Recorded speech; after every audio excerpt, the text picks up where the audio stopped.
Sketching is out, etching is in, and all his musical production ever since has been exclusively derived from the recording studio. Rather nice. This is where we joined him when, a quarter of a century after his debut, he was about to record a new version of John Sebastian Bach's Goldberg Variations. Also a bit of a hiccup on the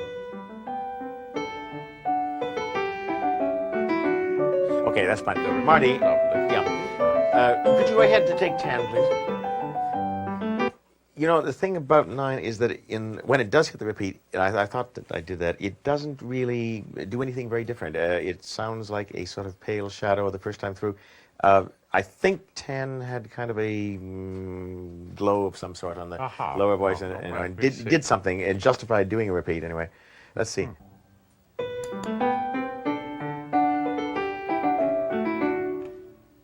We'll just get the false start.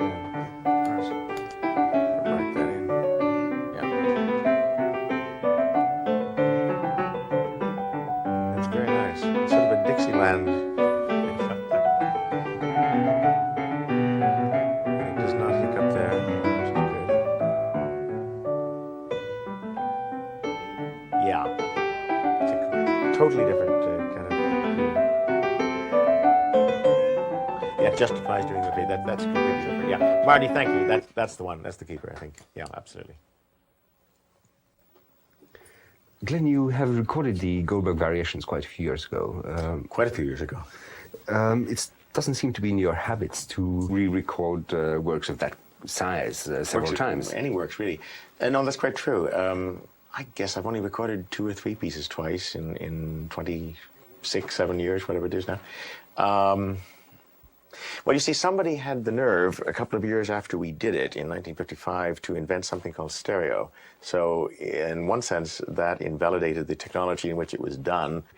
Then a few years later, somebody else had the audacity to invent a process called Dolby, which rather invalidated the quality of sound in which it was done. But none of those things, I think, were excuse enough. So I wasn't motivated to do it until rather recently, when it occurred to me on one of my rare re-listenings to that early recording that it was very nice, but that it was perhaps a little bit like 30 very interesting but somewhat independent-minded pieces going their own way and all making a comment on the ground base on which they all are formed and to which they all conform.